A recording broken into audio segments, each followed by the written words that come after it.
Olá, meus amigos, tudo bem? Sejam todos bem-vindos a mais uma aula. Amigos, nesta aula nós vamos estudar um tema muito especial. Nós vamos falar sobre a identidade da seita de Qumran, certo? Vamos discutir um pouquinho aí, então, quem é que escreveu os chamados manuscritos do Mar Morto, ou de forma mais técnica, os textos aí do deserto da Judéia, certo? Bom, uh, algumas das coisas que nós vamos tratar aqui hoje eu já falei com vocês em aulas anteriores, principalmente quando nós começamos a falar sobre a esperança messiânica dentro do contexto aí de Qumran. E hoje nós vamos tratar mais especificamente sobre a identidade desta seita. Então, que seita era essa? Quem foi que escreveu esses documentos? A hipótese mais conhecida é a essênica, né? Que foram os essênios que escreveram esses materiais aí. Porém, alguns estudiosos já desafiaram essa realidade. É verdade que aqui no contexto brasileiro pouco se fala sobre isso, quase nada, na verdade, se fala sobre isso. Mas nós vamos discutir esse assunto aí hoje porque ele é um assunto muito importante, certo? De ser compreendido para aqueles que têm desejo de conhecer mais profundamente a história do judaísmo do período do Segundo Templo e o contexto em que viveu Jesus e seus apóstolos, certo? Bom, vamos avançar aqui. Basicamente, quando se fala dos essênios, se cita Flávio Josefo, certo? Então, eu vou começar aqui colocando o texto de Josefo a respeito dos essênios. Fílon de Alexandria também falou dos essênios. Ele usa praticamente a mesma linguagem que Josefo. Então, eu vou colocar só Josefo aqui, visto que os dois falam praticamente a mesma coisa, então não mudaria praticamente em nada se colocasse as duas citações, então eu só deixei somente Josefo, que é o mais popular, certo? E aí eu escrevo aí assim o seguinte: Josefo descreve os essênios como piedosos, celibatários, estritamente preocupados com a observância do sábado. Ele acrescentou ainda que os essênios eram imersos na água todas as manhãs, que expressavam reverência ao sol antes de comerem juntos após a oração, devotavam-se à caridade e benevolência, proibiam a expressão de raiva, estudavam os livros dos anciões ou dos anciãos, preservavam segredos e estavam muito atentos aos nomes dos anjos mantidos em seus escritos sagrados. Ele escreveu ainda que a expectativa de vida atingida aí, né, mais de 100 anos, né, que a expectativa atingida era mais de 100 anos. A descrição pacífica de Josefo, né, a descrição pacífica de Josefo, dessas pessoas virtuosas, numerosas, aos milhares, espalhados, né, por todo o país, dedicada ao ascetismo, pobreza voluntária e abstinência de pobreza, mundanos,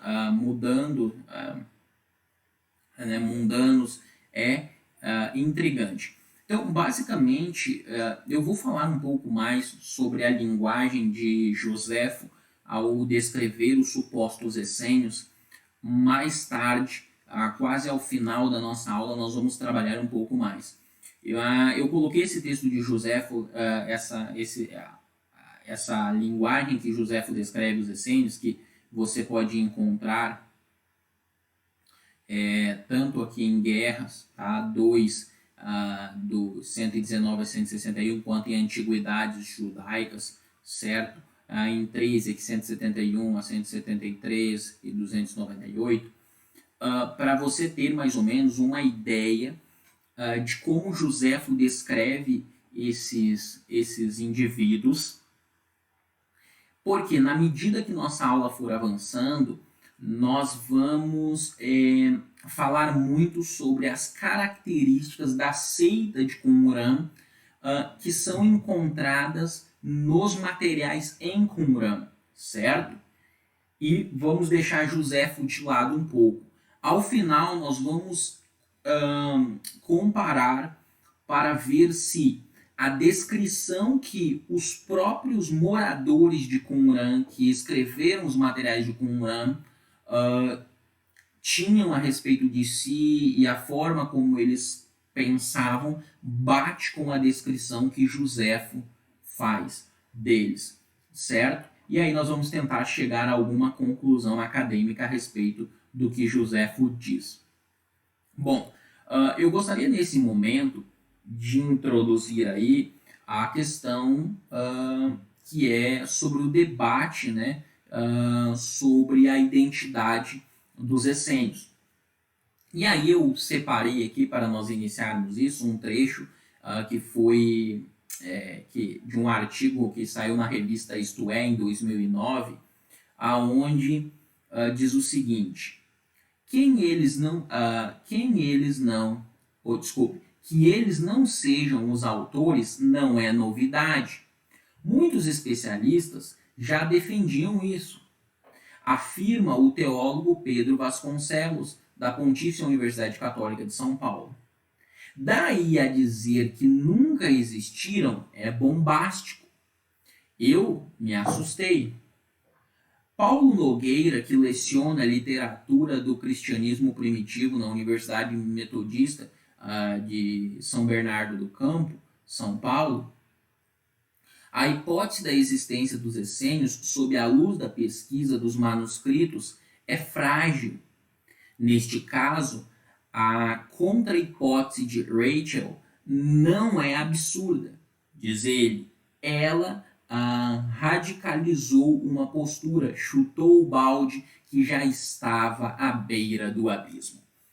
O que está acontecendo? O que esses dois estudiosos estão comentando neste pequeno artigo que foi postado na revista Isto É? Artigo que também saiu na Veja, também um artigo sobre isso, muito interessante, mais ou menos na mesma época. O que acontece? A teóloga israelense, historiadora, estudiosa de mística judaica israelense, Rachel Elior, uma professora da Universidade Hebraica de Jerusalém, após passar uma década inteira estudando os manuscritos de Qumran, ela chega à conclusão de que a seita de Qumran não tem nada a ver com os essênios, e ela diz que os essênios nem mesmo existiram, que eles são uma utopia, certo? E mais tarde nós vamos falar um pouquinho, como eu já disse, mais diretamente sobre o texto de Joséfo e Plínio sobre isso daí. Então, ela vai colocar nessas palavras. É interessante que quando alguns colegas da doutora Rachel Elior se opõem ao pensamento dela e discordam dela, ela chega a mencionar que o grande problema aí seria exatamente em olhar para Joséfo e não ler os textos, porque quem lê os textos chega numa opinião totalmente contrária àquela de Joséfo. Então, antes da Rachel Elior, outros teólogos já colocaram isso daí em dúvida, outros historiadores, pessoas que estudam aí sobre o judaísmo do período do Segundo Templo e mais especificamente os documentos de Qumran e do deserto da Judéia. Já tinham colocado em dúvida essa questão e muitos desacreditaram isso daí, certo? Então, como o Pedro Vasconcelos chama a atenção aí, esse acadêmico aí da Pontifícia Católica de São Paulo, lá da PUC, o que mais chama a atenção na doutora Rachel Elior é que ela vai dizer que eles nem mesmo existiam. Agora, em minha concepção, o trabalho da doutora Rachel Elior ele foi um trabalho mais cuidadoso.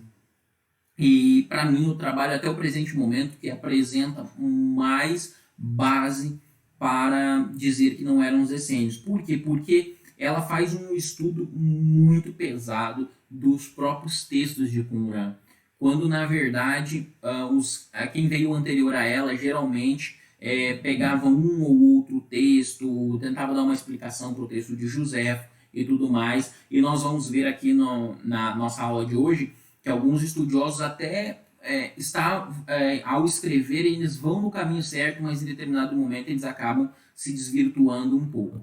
Bom, mas vamos avançar. Bom, nessa obra aí, por exemplo, essa senhora aí, a George Magnus, ela fala o seguinte, já na página 39, muitos estudiosos identificam a comunidade de Qumran como essênios. No entanto, em nenhum lugar dos manuscritos do Mar Morto é mencionado o termo essênio. Os essênios também não são diretamente aludidos no Novo Testamento ou na literatura rabínica.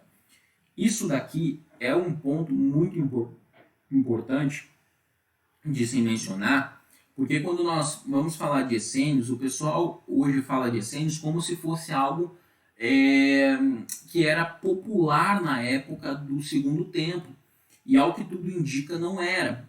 Particularmente, quando eu estudo as fontes do judaísmo do Segundo Templo, eu sempre tive uma inquietação muito grande concernente aos essênios, porque eles nunca são mencionados no Novo Testamento, e eles não são mencionados na literatura rabínica, eles não são mencionados em lugar nenhum, você só tem Joséfo, né, e Filon aí no caso, e depois você tem historiadores mais tarde, mas que nem chegaram a conhecer a suposta seita, e muitos deles estão ecoando o pensamento desses historiadores já mencionados. Então acaba que se cria, se tem um problema aí, né, algo meio nebuloso. Por exemplo, ela vai pensar, ela vai reconhecer, embora ela ainda não se desvencilhe por completo no livro dela, ao ela falar sobre a seita de Qumran, ela não se desvencilha totalmente da hipótese essênica, mas ela reconhece que essa hipótese tem muitos problemas. Quando você pega os materiais históricos, problemas que eu vou mencionar mais tarde, quando você lê Joséfo, você compara Joséfo, quando você pega, por exemplo, Filon e compara com o que Plínio diz, você vai perceber que existem contradições aí que parecem não terem uma resposta satisfatória. Ela ainda continua dizendo o seguinte, abre aspas, mesmo entre os estudiosos que concordam que Qumran era um assentamento sectário, não há consenso sobre a identificação deste grupo como essênios, mencionados em nossas fontes antigas. Ela está citando fontes antigas que ela está citando aí seria Joséfo, Filon e Plínio. Os estudiosos que rejeitam essa identificação observam que Joséfo está apresentando uma imagem grosseiramente simplificada da sociedade judaica, descrevendo apenas 3 grupos, saduceus, fariseus e essênios. Os saduceus derivam seu nome de Zadok, né, o sumo sacerdote do primeiro templo judaico na época de Salomão.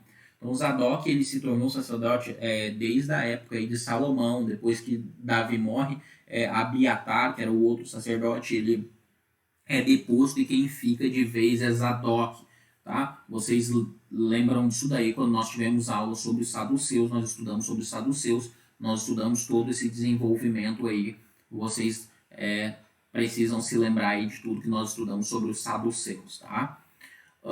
Continuemos aqui. Os descendentes de Zadok serviam como sumos sacerdotes durante o período do primeiro templo e do segundo templo, até que os reis asmonitas usurparam o controle desse ofício. Esse ponto aqui, amigos, ele é muito importante. Esse ponto é muito importante e já nós vamos discutir mais detalhadamente isso daqui. Isso daqui é muito importante, nós vamos discutir com mais detalhes isso. Aí ela continua dizendo, aparentemente a comunidade de Qumran foi fundada e liderada por sacerdotes que se autodenominavam filhos de Zadok. Você encontra muitas referências na literatura de Qumran, onde eles se chamam de filhos de Zadok. Essa expressão aparece muito em Qumran. Agora, é interessante já mencionar isso, né? Aproveitar esse gancho. Por quê? Porque quando você lê a literatura de Qumran, você não tem uma única vez o nome essênios sendo citado, mas eles se denominam em vários momentos como filhos de Zadok, o que é interessante. Nós temos o próprio documento Zadokita, nós vamos falar mais para frente um pouquinho sobre ele. Continuemos. Por causa disso, a comunidade de Qumran compartilhou alguns pontos de vista comuns com os saduceus, especialmente em sua abordagem estrita à interpretação da lei judaica. No entanto, eles também diferiam em pontos significativos, como a doutrina da predestinação e sua atitude em relação à helenização. Então, ao passo, e aqui que está um ponto, esse ponto aqui também é um ponto muito relevante que eu vou colocar, já nós vamos discutir ele mais detalhadamente, porque a seita de Qumran parece ser contrária à helenização, ao passo que os saduceus já são adeptos da helenização, eles já são mais, como é que vamos dizer? Eles são mais tolerantes concernente à helenização. Nós já estudamos sobre isso, nós já falamos bastante sobre isso aqui no nosso curso. Agora, cabe mencionar então que, veja, você tem essa pequena diferença, mas ambos, tanto os fariseus quanto a seita de Qumran, eles alegam ser descendentes de Zadok. E aí nós precisamos entender isso. Existem diferenças entre eles, algumas diferenças, pequenas diferenças, e nós vamos pontuar isso já aqui, tá? O outro estudioso aí, o Joseph, que ele vai mencionar o seguinte: no entanto, uma vez que o conhecimento mais amplo do texto da Caverna 4, chamado Miksat Maaser HaTorá, Obras da Lei, foi revelado na última década, alguns estudiosos tentaram desafiar a identificação essênica da comunidade Qumran e propor que fosse antes saducaica. Eu traduzi saducaica dessa forma aqui, lá estava a melhor expressão que eu achei até o presente momento para a palavra em inglês. Tá? Eu coloquei como saducaica aí. Enfim, então veja, nós percebemos até aqui, eu estou colocando esses textos, obras acadêmicas, para vocês já começarem a perceber que na academia existe essa discussão. Quando ele escreve, eu acho interessante porque ele 80% da argumentação dele, ele vai concordar que eram os saduceus, que eles ali que eram descendentes de Zadok. Só que em determinado momento, aí ele pega algumas, por exemplo, questões que aparecem no Novo Testamento. Vou citar um exemplo. Por exemplo, você tem um debate ali em Mateus 22 sobre a questão da ressurreição. E aí é dito lá que os saduceus não acreditavam na ressurreição. Então ele vai pontuar, por exemplo, que a comunidade de Qumran acreditava em vida pós-morte, segundo o relato de Joséfo e segundo o texto de Qumran. Então logo parece que eles não eram saduceus. Mas veja, aqui nós precisamos observar algumas coisas. Por exemplo, Jacob Neusner, grande erudito, o próprio Jacob Neusner, quando ele vai comentar sobre a questão da vida pós-morte dentro do contexto do judaísmo do Segundo Templo, ele bem menciona que, por exemplo, o que nós temos de informação a respeito dos saduceus é que eles não criam em vida, em ressurreição, mas não tem nada dito sobre vida pós-morte. Então veja, são duas coisas diferentes. Então nós não temos todos os detalhes a respeito dos saduceus. Sem contar que essa resposta, a resposta para isso, ela pode ser dada de forma muito convincente, da seguinte forma. Como eu vou mencionar já, essa seita de Qumran parece ter se desvinculado ter surgido ali no período dos Macabeus, dos Asmoneus. Então, poderia muito, uma vez que você tem aí então um período, vamos colocar mais ou menos 160, até a época de Jesus, você teria aí mais ou menos uns, vou botar 180 anos. Então imagina, mesmo que fosse um grupo de saduceus que se separou em torno de 160 anos, 180 anos, em 180 anos, amigos, muitas coisas acontecem, sem contar que se nós levarmos em conta que essa seita saducaica que permanece agora vinculada ao templo, ela aceitou a helenização, ela aceitou a cultura grega, ela era mais tolerante à cultura grega, logo era lógico que eles rejeitassem a ressurreição. Então perceba que faz todo sentido. Por exemplo, a própria questão do calendário que ele usa também, que ele tenta colocar ali, porque o calendário, por exemplo, da seita de Qumran, que é mencionado ali, o calendário solar, o debate se deveria ser usado um calendário solar, um calendário lunar, porque os helenistas usavam o calendário solar e tal. E aí veja, ele vai dizer, então veja, os saduceus, ao que tudo indica, usaram o calendário solar ali no período do Novo Testamento. Né, os saduceus, veja. Só que veja, bem, se nós pararmos para pensar, volta na mesma questão. Se eles se separaram naquela época e um dos tópicos que levou à separação foi exatamente o helenismo, parece lógico que você tem um grupo de saduceus que continua agora praticando a sua religiosidade, se isolando do helenismo, então tentando se manter ali com suas crenças intactas, e você tem um outro grupo que agora vai ceder ao helenismo e por isso vai ter suas crenças modificadas, vai ter uma evolução, vamos dizer assim, dentro do seu corpo de crenças, que nós não conhecemos muito bem porque pouca coisa chegou até nós. Então, essas questões elas são explicadas à luz da história. Me impressiona bastante ao ler ele, então, nesse sentido, que ele trilha um caminho, 80% do caminho dele leva ele a concluir que não eram os essênios os habitantes de Qumran, mas ele vai tentar encaixar os essênios dizendo o seguinte, olha, Zadoquitas ali não poderiam ser os saduceus. Por quê? Porque, por exemplo, essas crenças que eu citei aqui de exemplo para vocês trazem uma discordância entre os saduceus e a seita de Qumran. Aí ele infere que, então, a seita de Qumran seriam os essênios. Mas veja, como eu argumentei aqui com vocês, falei historicamente, isso pode ser explicado de uma forma muito fácil. Então, me parece que ele seguiu 80% do caminho aí correto e em determinada parte aí ele acabou tomando outro caminho que levaram ele para outra conclusão. Inclusive tem alguns comentários dele bem interessantes que eu vou colocar aqui na nossa aula de hoje. Bom, agora vamos lá.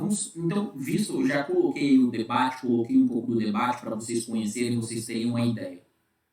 Agora, o que eu gostaria nesse momento? De falar do contexto histórico para vocês. Tá? O contexto histórico da seita de Qumran.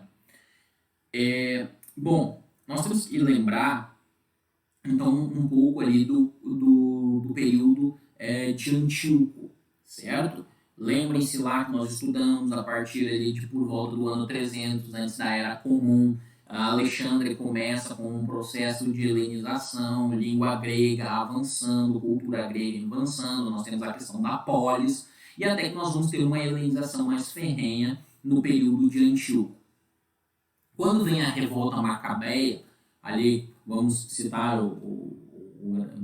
citar dois grandes nomes da revolta macabeia, Matatias e Judas Macabeus, sobretudo, que é um nome assim, que mais se destaca na revolta macabeia. Então você vai ter aquele momento ali em que eles conseguem tomar de volta o templo, conseguem consagrar o templo, você tem a festa de Hanukkah, que nós já estudamos aqui, você tem todo aquele momento ali. Então, o que acontece? Quando os asmoneus eles retomam o poder da mão dos gregos, até ali estava tudo bem.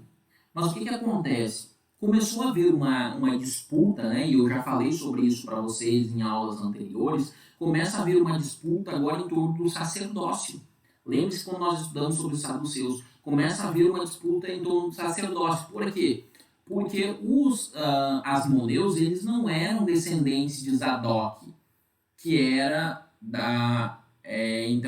que tinham o direito ao sacerdócio, que tinham o direito do sacerdócio por causa aí, dessa descendência. Eles não tinham isso, então começa agora a haver um debate, começa a haver problemas. E aí você tem uma separação agora que se torna mais acirrada entre fariseus e saduceus.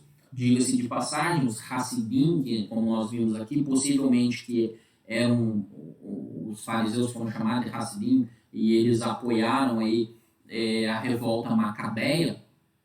Então você percebe que começa agora a haver um embate entre eles e começa a haver um embate entre os asmoneus e esses sacerdotes agora.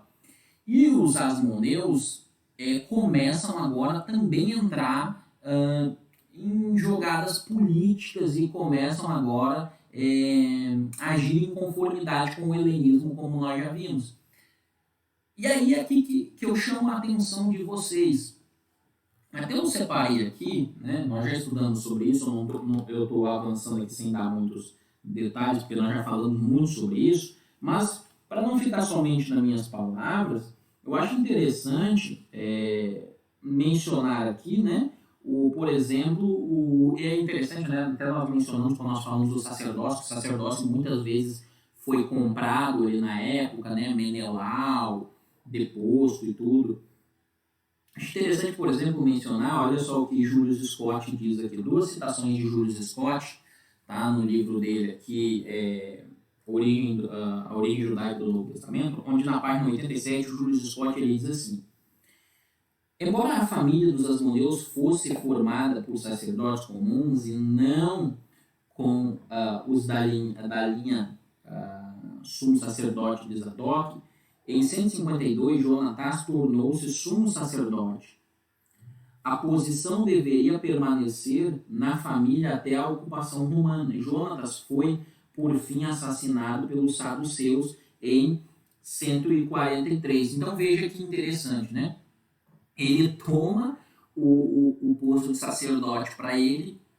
Estava acontecendo ali muitos embates, muitas dificuldades ali entre eles por causa dessa crença de que o sacerdócio deveria ser da linhagem de Zadok, e os saduceus vão matar ele em 143. Então você percebe que existe um clima de tensão naquela região ali, daquela época ali, e na Palestina, nessa região. É interessante, na página 89, Julius Scott ele diz assim, e só para ficar melhor, em vez de Palestina, vamos deixar naquela região da Judéia. Tá?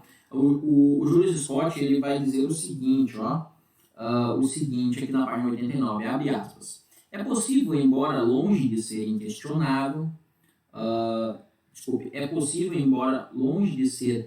incontestável, que esse período tenha visto o início da comunidade qumran, um grupo cujo isolamento da sociedade foi estimulado pela avaliação dos males dos sociais, políticos e religiosos na Terra.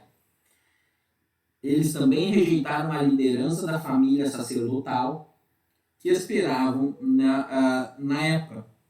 Eu acho interessante a prudência do Julius Scott ao ele colocar aqui comunidade qumran e não especificar quem era. Porque uma das coisas que me intrigou muito quando estudava esse período é o fato de que todas as seitas judaicas que você vai estudar, que surgem nesse período, por mais que nós não tenhamos muitas evidências sobre o surgimento delas, detalhe por detalhes, mas nós temos na história como perceber uma evolução, nós temos como perceber o surgimento delas. Mas dos essênios nós não temos nada. Simplesmente nada. Nós temos citação de José, nós não temos nada dentro do contexto ali que sugira o surgimento dos essênios. Eu mesmo, antes de começar a estudar sobre esse assunto, antes de ler a Rachel Elior e todos esses historiadores, arqueólogos, teólogos que já citei e ainda vou citar neste estudo, eu tinha essa inquietação. Eu tinha essa inquietação porque, na minha concepção, essa seita de Qumran, ela teria sido fundada por sacerdotes decepcionados com o que estava acontecendo ali, que tinham se afastado. E esse contexto histórico parece dar força para isso. Então, só de eu estudar esse contexto histórico, a conclusão que eu havia chegado no momento tinha sido essa, a inquietação, e não conseguia encontrar a origem dos essênios. Até que eu comecei a me deparar com estudos acadêmicos que reforçaram essa ideia. Então, toda pessoa, eu cheguei nessa conclusão, toda pessoa que ela começa a pegar os documentos do período aí, do Segundo Templo, mais especificamente da época da Revolta Macabeia, tá? Vai perceber isso daí. Leia o livro dos Macabeus, os livros dos Macabeus, e outras literaturas aí da época que nós já estudamos aqui. Você vai perceber isso, a ideia que fica é essa daí, tá? E aí, estudando, então, mais a fundo, eu cheguei nessa conclusão. Hoje, minha posição, e nós vamos argumentar mais a fundo aí, é de que a seita de Qumran não tem nada a ver com os essênios. Eram os descendentes de Zadok, os Adoquitas, possivelmente saduceus, decepcionados com o que estava acontecendo naquele período histórico, que migram aí para a comunidade de Qumran. E aí é interessante porque da onde é que saem todos esses documentos que você tem em Qumran? Rachel Elior vai dizer que possivelmente esses documentos são documentos do templo. Então eles estão decepcionados, eles são sacerdotes, e eles pegam esses documentos e eles levam documentos do templo para lá. E isso explica algumas questões até mesmo no campo da crítica textual. Porque, veja, no âmbito da erudição da crítica textual, por exemplo, o professor Emanuel Tove, ao ele falar ali do texto massorético, ele compara o texto massorético.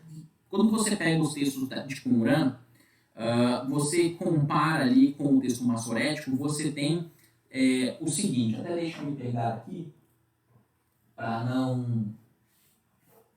Eu vou citar essa obra aqui do Dr. Emanuel Tove, que é professor de hebraico de Jerusalém, bem? Por amor à precisão, deixe-me citar essa obra aqui, por amor à precisão, para mim não citar de memória e acabar deixando faltar algum detalhe e tudo mais. Deixe-me só pegar aqui o texto aqui, ó. Olha só, a porcentagem de concordância do texto, certo? Encontrado ali. Então veja, ele vai dizer o seguinte, ó. Nos 46 textos da Torá que são suficientemente extensivos para a análise, 22, ou seja, 48% são como o texto massorético, ou seja, 48% dos textos que foram encontrados ali, eles batem com o texto massorético. 11% batem com o texto samaritano e 2% com a Septuaginta, tá? E aí você tem mais ou menos você tem 39% que não são listados. Aí ele diz assim, no restante das escrituras hebraicas, aramaicas, nos 75 textos, ou seja, aquilo lá foi referente à Torá, agora ele vai falar do restante da literatura, né? Nos 75 textos que são suficientemente extensivos para análise, 33 textos, ou seja, que são mais ou menos 44%, são como o texto massorético, ou seja, refletem o texto massorético. 5 refletem, aí que dá mais ou menos 7% a Septuaginta, tá? E refletem o texto da Septuaginta. Então, e 49 não são listados. Então você vê que tem uma concordância muito grande com o texto massorético. E só da parte de Qumran, nós temos aí, só da parte de Qumran, nós temos uma concordância de 35% assim, com o texto massorético. E aí chama-se esse texto aí de proto-massorético ou proto-rabínico, como os eruditos do âmbito da crítica textual chamam. Aí você tem mais tarde os textos de Nahal, de Massada e tudo mais, que esses textos eles já vão refletir o texto massorético, vão concordar, são todos textos achados no deserto da Judéia. São textos que vão demonstrar que já na época de Jesus, o texto da Bíblia hebraica que nós conhecemos hoje, o texto massorético que nós conhecemos hoje, ele já estava estabelecido ali por volta aí do primeiro século. Por que eu estou mencionando isso? Quando nós lemos o primeiro capítulo da obra do professor Emanuel Tove, ele vai mencionar o seguinte: ali em Qumran haviam textos bíblicos mais ou menos datados de mais ou menos 250 antes da Era Comum, e você vai ter textos até mais ou menos 63 após a Era Comum, 68, em algum momento você vai ter textos também mais tardios, tá? Estou citando de memória aqui. O que acontece? Uma vez que você tem esses textos aí, ao comparar-se, surge uma hipótese. Qual é a hipótese que o professor Emanuel Tove levanta? Que possivelmente o texto massorético, ou aquilo que chamamos, para ser mais preciso, de proto-massorético, ele já existia por volta do 5º, 4º século antes da Era Comum, ou seja, já na época de Esdras e Neemias, tá? Esse tipo, pessoal. E você tem documentos ali em Qumran que batem então com isso e ajudam nessa compreensão. Por que eu estou mencionando isso em relação à questão do tempo?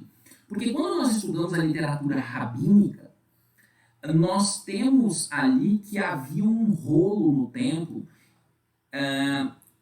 com o qual outros textos que haviam em sinagogas, na mão de estudiosos da época rabinos, teriam que ser comparados. Havia um texto do templo que eles teriam que ser comparados, certo? Teria que ser comparado, um texto que havia no templo. E esse texto aí que é comparado, ele é um texto que já vai bater com aquilo que nós temos do texto massorético mais tarde, o texto massorético já do período medieval, e ele bate em grande medida com o texto proto-massorético da época. Por que eu estou dizendo isso? Parece que faz sentido essa ideia de que esses manuscritos que foram levados para lá eram textos do templo. Ou seja, eram saduceus, eram sacerdotes que levaram lá para Qumran textos do templo. É certo que possivelmente algumas coisas foram copiadas lá mesmo, mas muitos desses textos foram levados do templo. E talvez por isso exista uma grande concordância com os textos do templo. Tá certo? Então, isso daí é muito interessante de ser mencionado, certo? E ali foi achado vários outros documentos também que nós já mencionamos aqui. Eu fiz essa digressão aqui porque me chama a atenção isso, me chama a atenção, cruzando as informações, essa ideia me chama a atenção. Então, possivelmente, amigos, a seita de Qumran, ela surge dentro desse contexto histórico aí, seriam os adoquitas que estariam levando documentos do templo para lá, decepcionados com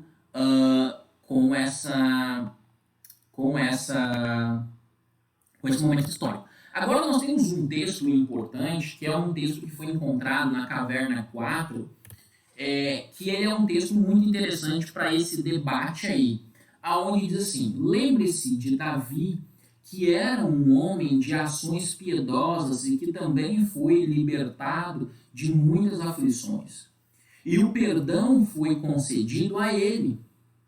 Além disso, escrevemos a você alguns de seus preceitos da lei, ou obras da lei, que consideramos para o seu bem-estar e do povo. Porque reconhecemos que você tem prudência e conhecimento de lei, da lei, né? Aí, continuamos. Considere bem todas essas coisas e busque deles bom conselho, para que ele possa mantê-lo longe dos planos malignos e das intrigas de Belial. Para que você para que você pode se alegrar no final dos tempos, pois você acha que algumas coisas de nossas palavras estão certas. Ser-lhe-á contada como justiça ao fazer o que é reto e bom diante dele para o seu bem-estar e de Israel. Esse texto é um texto muito interessante porque aí se fala de obras da lei e instruções que as pessoas deveriam observar. E o que é interessante? Aí esse pessoal foi identificado aqui, quando eles escrevem aqui, foi identificado por vários estudiosos já como aqui nós tendo uma discussão entre saduceus e fariseus. Aonde saduceus, os sadoquitas ali dos textos de Qumran, eles tinham uma ideia da lei que deveria ser seguida, deveria ser cumprida, e os fariseus teriam outra. É interessante porque quando nós vamos para Mishnah, nós pegamos aí então Yadim, nós temos o seguinte texto hebraico, aqui então nós temos o seguinte texto hebraico: Omerim Sadekin, Kovlim Anu Aleichan Perushim. Então, traduzido os saduceus dizem: nós reclamamos contra você, fariseus. E aí no 4:8 também você tem ali falando dos sadequim. Então, na Mishnah, quem é chamado de sadequim são os saduceus. Parece que esse debate aí que está acontecendo, e assim, tem vários e vários textos dentro do contexto rabínico, certo? Que mencionam os sadequim, né, os saduceus, certo? Esses debates com os fariseus, tá? Aqui nós estamos citando textos a título de exemplo. Então, mas veja, você tem esse debate entre eles. É interessante, por exemplo, o Joseph ele vai dizer o seguinte sobre isso daí, ele diz o seguinte, abre aspas: essa evidência rabínica a respeito dos fariseus se tornou, de fato, o principal argumento usado hoje por estudiosos que defendem a identificação saducaica da comunidade de Qumran. É importante porque revela que o mesmo tipo de disciplina, halahá, que é registrada na literatura rabínica dos séculos 3 e 4, já estava ocorrendo entre os judeus palestinos do segundo século, tá? Aí antes de Cristo, tá? Isso era comum, ou no primeiro século, certo? Então, isso daí, amigos, é muito interessante. Ele está mencionando o texto, então ele vai comentar, na perspectiva dele, que esse daí talvez seja o argumento mais forte do pessoal que defende a hipótese aí que eram os saduceus de Sadequim, tá? Os descendentes de Sadoc, né? Os sadoquitas seriam ali, então, os saduceus. Veja, na verdade, nós vamos perceber mais para frente que existem argumentos muito mais fortes do que esses que são apresentados pela doutora Rachel Elior. Na verdade, quando você lê os documentos de Qumran e você lê o que, por exemplo, que a doutora Rachel Elior levanta, você vai ver que é praticamente, não vou dizer que irrefutável, porque academicamente isso seria um pouco perigoso, mas é extremamente desafiador a hipótese de que eram os saduceus, ali que eram os zadoquitas ali, certo? Em Qumran. Mas vamos avançar aqui. Este outro estudioso aqui, tá? O Lawrence e o Sofref, ele também ele defende, ele é adepto da ideia de que eram os zadoquitas. E ao comentar sobre o texto aí, ele diz assim: a regra da comunidade fornece entre seus ritos de iniciação informações sobre o sistema de pureza dos sectários, bem como sobre sua compreensão da teologia da lei judaica. A regra da congregação, um documento messiânico, estabelece uma espécie de halahá escatológica. O pergaminho de guerra contém uma versão completa das leis heterogênicas da guerra, conforme entendida pelos sectários. Além disso, o pergaminho de guerra faz alusão à lei sacrificial e regras de impureza ritual. Foi a Caverna 4 que produziu manuscritos dos fragmentos zadoquitas, que um desses é exatamente o que eu acabei de citar aí. E outras obras haláquicas, né? Descrevendo todo um sistema de leis judaicas a respeito do sábado, casamento, pureza, status sacerdotal e etc. O famoso documento forneceu um contexto sectário das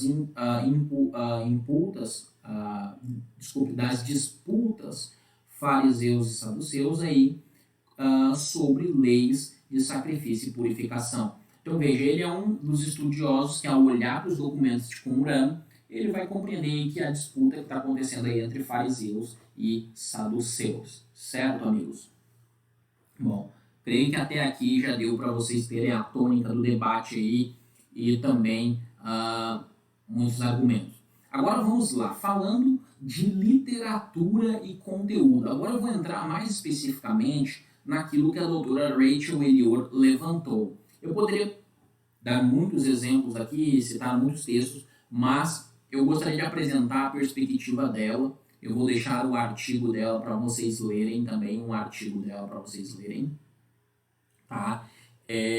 Para vocês, aí vocês vão ter muitas fontes primárias ali de Qumran, certo? Vamos lá. Rachel Elior diz o seguinte: o denominador comum mais notável compartilhado por todos os pergaminhos hebraicos e aramaicos reside no fato irrevogável de que todos são são escritos sagrados, compostos em um idioma intimamente relacionado ao hebraico bíblico ou ao aramaico bíblico.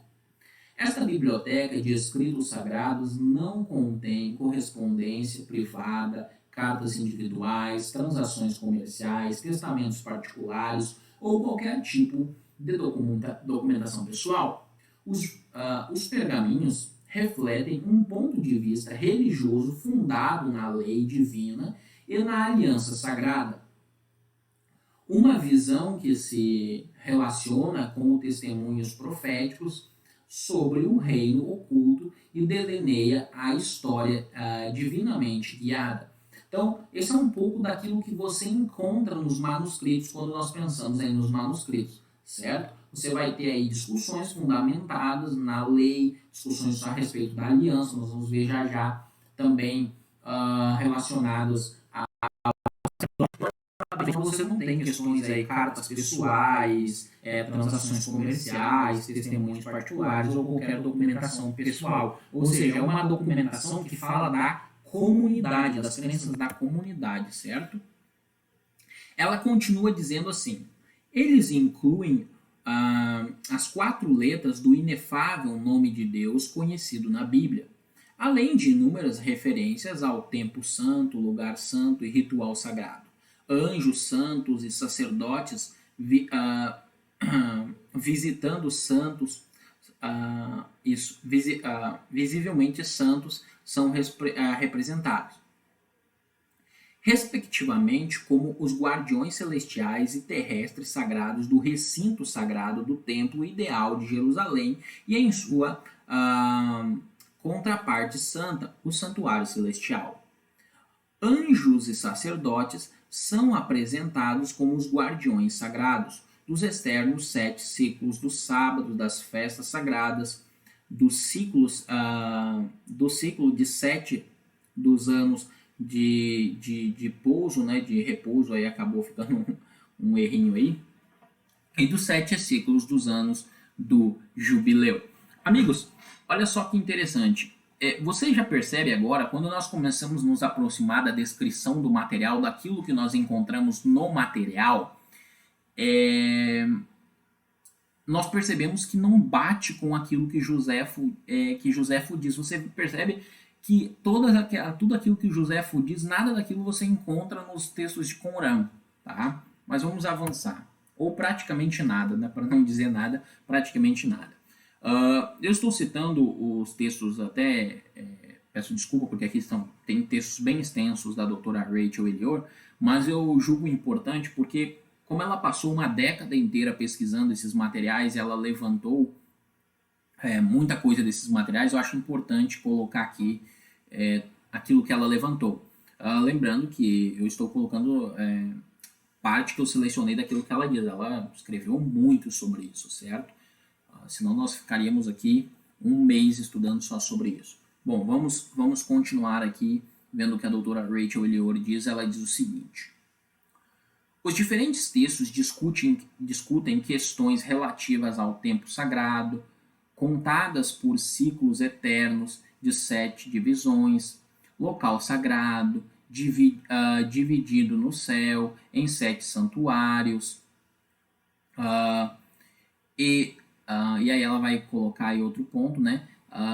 Definido na terra por estritas fronteiras de pureza e santidade, inacessibilidade gradual, ritual sagrado, realizado em 7 ciclos por 24 vigílias sacerdotais, membros da tribo de Levi e por seus irmãos, os levitas do templo. Ponto 5 que ela cita aí, né? E por anjos e espíritos de conhecimento, verdade de justiça no recinto celestial. E ela continua falando, ela vai colocar aí mais abaixo a questão da aliança com Abraão, sacrifícios no templo, rituais do templo, a questão de ciclos de sacrifício de acordo com os Kohanim, com os sacerdotes. Então, por que todos esses pontos são muito importantes? Porque você percebe que os documentos de Qumran, eles têm um conteúdo altamente vinculado ao sacerdócio do templo. Percebe, quando você lê a descrição que é feita dos essênios, não bate, não tem como. Ou seja, além dos documentos, eles nunca citarem o nome dos essênios, eles citam os zadoquitas, né, que seriam sacerdotes do templo. Todo documento ele traz essa ideia, ele tem esse pano de fundo do templo, certo? Tem preocupações de sacerdotes, preocupações do sacerdócio, tá? Toda a linguagem é em torno disso. Ela ainda diz o seguinte: as palavras de Moisés, tá? As palavras de Moisés, o rolo de Salmos, de Qumran, o documento Zadoquita, também conhecido como Pacto de Damasco, Nova Jerusalém, Testamento dos 12 Filhos de Jacó, todos esses e muitos outros refletem o contexto bíblico óbvio e as preocupações sacerdotais específicas, e uma visão bíblica expandida do mundo dentro dos escritos sagrados antigos recém-descobertos. Então veja, sabe, é como eu não consigo, ao ler o que a Rachel Elior escreve e ler os textos de Qumran, eu não consigo discordar dela. Por quê? Porque é fato, quando você olha para os documentos, é tudo isso que você encontra nos documentos. Não bate com os essênios, não bate. Continuando aqui. Quando examinamos amplamente o conteúdo de todos os pergaminhos após... Olha só o que ela diz.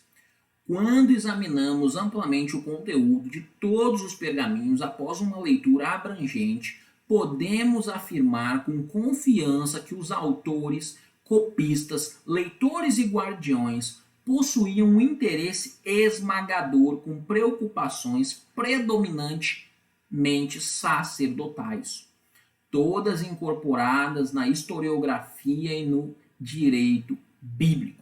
Além disso, os escritores tentam desesperadamente preservar a antiga ordem sacerdotal sagrada após a sua remoção violenta de sua hegemonia exclusiva do templo. E aí ela se refere já ao contexto que eles foram expulsos, né, já, possivelmente ali no período dos Macabeus, certo? Então você percebe como o Dr. Rachel Wheeler coloca, né? Quando você olha para esses documentos, você vê uma preocupação sacerdotal, coisa que não bate, repito, com a descrição dos essênios. Agora, um outro ponto aí que é importante de nós mencionarmos é o que diz Yael Regiel, que é um professor de Bar Island, certo? Ele tem uma palestra no YouTube, tá? Que nós temos aqui Rain Nashin, Barro Arvat Quran al Karim Umeglot, que traduzindo literalmente seria assim: haviam mulheres ali em Qumran, né? Aí seria a pergunta, né? Haviam mulheres em Qumran, e aí seria a tradução depois, seriam sobre túmulos e rolos Megillot, rolos, documentos, enfim. Mas qual é o conteúdo da palestra do nosso amigo aí?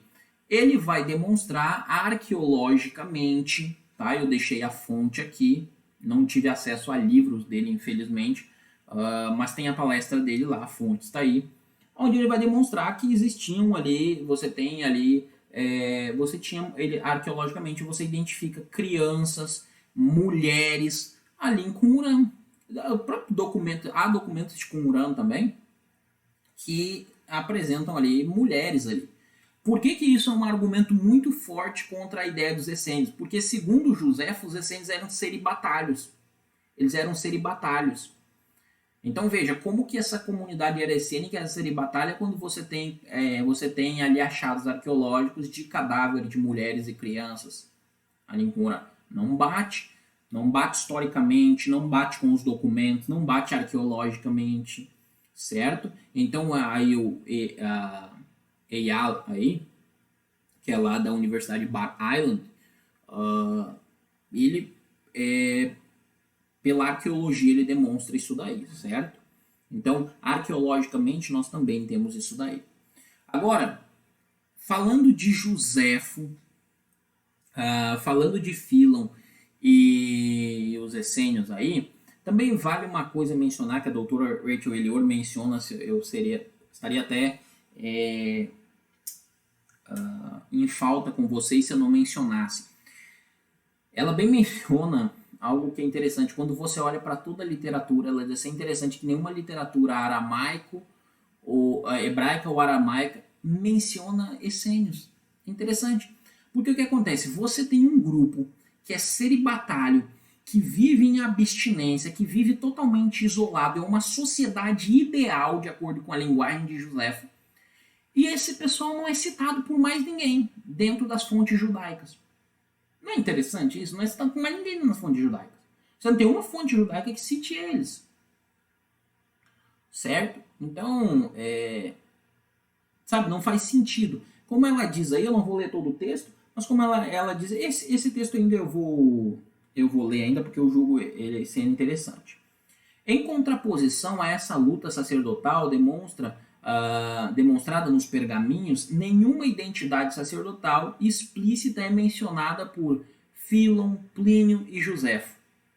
Nenhuma aliança é mencionada, nenhum assunto de calendário é discutido, nenhuma lei sacerdotal referente ao templo e aos ritos do sacrifício são discutidos, né?